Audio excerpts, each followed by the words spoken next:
I decided to do the tiny house tour because, you know, you see a lot of people on YouTube going through them, showing you tiny houses, but realistically, could I live in one with 3 children? I mean, I know that they're small, but would it be practical with that many children, that young of children? And so that's what we're gonna go investigate today. So I'm going to go pick up Mom. So here we go.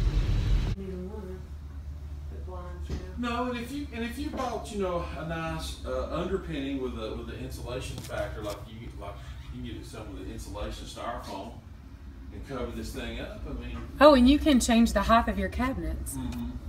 And I like how deep they are too. This is really nice. You got a full-size tub.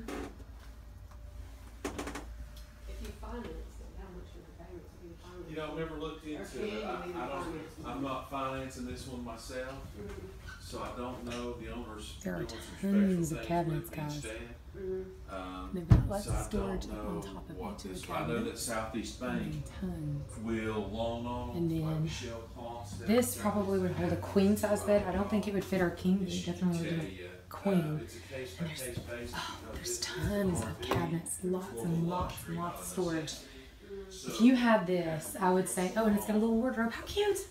I would say with this, oh, that's nice. Sorry, I'm distracted. Squirrel. And then you have, of course, mirrors. And it has its own little closet with double sliding doors. I love this. This is so nice. And there's the other split he was talking about. I would say if you had this, you had maybe a small storage set outside, you would have more than enough space for 3 kids. And the question is, could my husband fit in here? He'd have to duck. Oh gosh, I'm horrible with steps. Oh, there's 2 rooms. There's like a little loft and then like a little room. Oh, this is really nice size. Yeah. Because that was the question my husband had. Could we do this with 3 kids? Well, I tell you, by the time when we move this over to our campsite, we're going to build a porch down the side of it. Yeah. By the time I put a porch down the side, it'll be 1,000 square feet under roof. Yeah. I mean.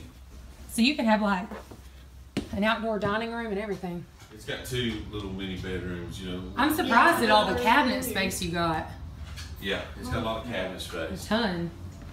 You know, tankless hot water heater on, which I like, because that means you take 1,000 showers in a row, wouldn't it? Oh yeah, and it wouldn't matter. There's 3 bedrooms.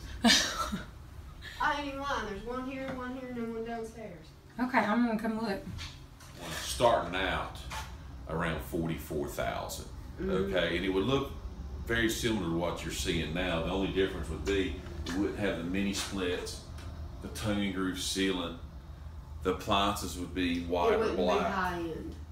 Well, it would still be high end. I mean, this is a nice camper. Compared to this, though. Well, this one, the countertops, the cabinets are all standard. So everything's so it wouldn't come out with as many upgrades. Like when you start to look at the upgrades, what takes this one up to 68,000 is, first of all, it's got fiber cement siding on the outside, and all these windows had to be trimmed out, and then we had to paint everything. So this house actually took about $10,000 to side it, all right?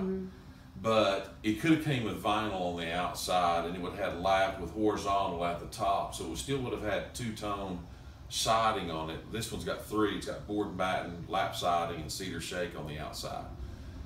But this one then's got the mini splits, all right? So it's central heat and air system in it, one in the bedroom, one back here. This one also has the tongue and groove ceilings, all right? This one has stainless steel appliances. It also has a tankless hot water heater, okay? And the metal roof, if I didn't say it, the metal roof as well. It's all upgrades. But if you took off and you did the vinyl, didn't have the mini splits, went with white or black appliances, shingled roof, and a 20-gallon hot water tank, you'd start off in the 40s. If you did all these upgrades and you left off the siding and did it vinyl, but you did all the other upgrades, you'd be in the mid-50s. Okay. So you could basically control the price. You could go anywhere from the 40s to the high 60s. That's correct. With this model, this is one of the larger ones because it has a double loft. Some of them have just one loft. Some Oh, of I them love have- that double loft. That's Right. beautiful, and I like the fact that you can like the banister railings and stuff. Mm-hmm. It's very open up top. Yeah, see, we like this one better because most of them have like a dining area. Well, by the time we had our porch down the side, we'll have an outdoor dining, and to me, bar stools that scoot out of the way Oh yeah, that would also be makes for adequate. good for get-togethers, fixing foods, whatever. And then you still have a really nice size family room. They can look through the website.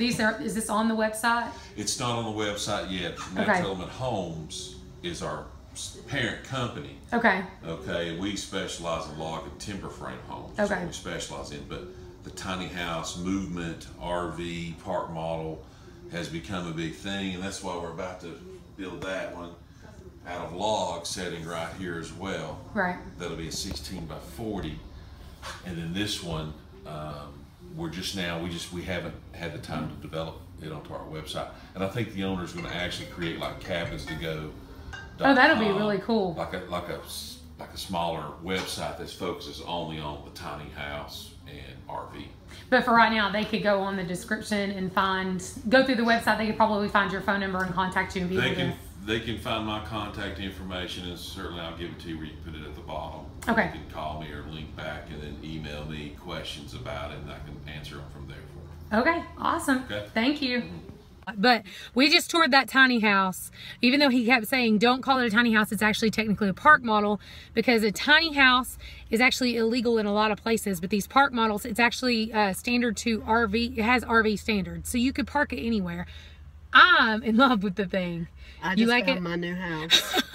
I'm in love with it. Like, I thought, practically, I tried to think about it in a practical manner. If you had a lot of kids like I do, would you be able to live in something like that? And the answer is yes.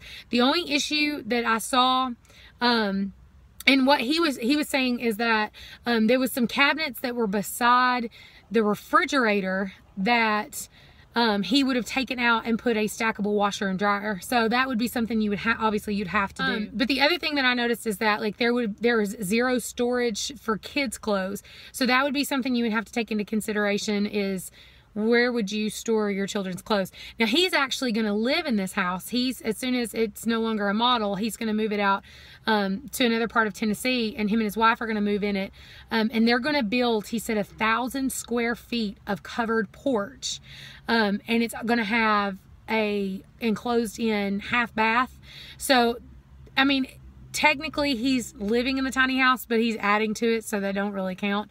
So unless you were adding a ton of storage space, you would come into the issue of where you're going to put your kids' clothes. And I'm all about being minimalist, but not to the point that my children have no clothing. I don't want naked babies.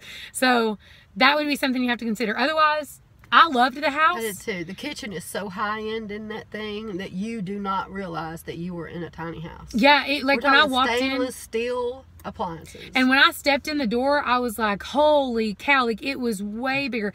And that was the problem, is I was kind of holding the phone close, so it's hard to really get an idea of how big the thing is. But like I was surprised. Like all the videos I've seen of tiny houses, they seemed much smaller than that, but this thing was actually much bigger. And he gave me his card and information, and so I'll link everything down below like I said I would.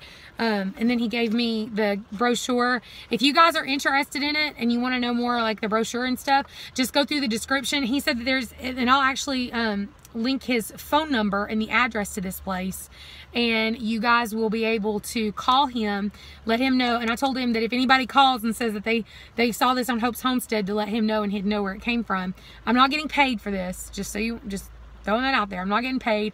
It was just so that he knows that him doing this video with me, because we were kind of afraid to even say, hey, I'm going to be filming, because I didn't want him to be like, you're not filming in here. No, he was actually really sweet. He was very excited about it. Yeah, he was excited about us filming. So if you guys tell him that you saw it on Hope's Homestead, he'll know where you came from, and then you can get information. He said he would be more than happy to email you price lists, pictures, anything like that. So love you guys. We'll see you later. Hopefully we might be living tiny. Woo!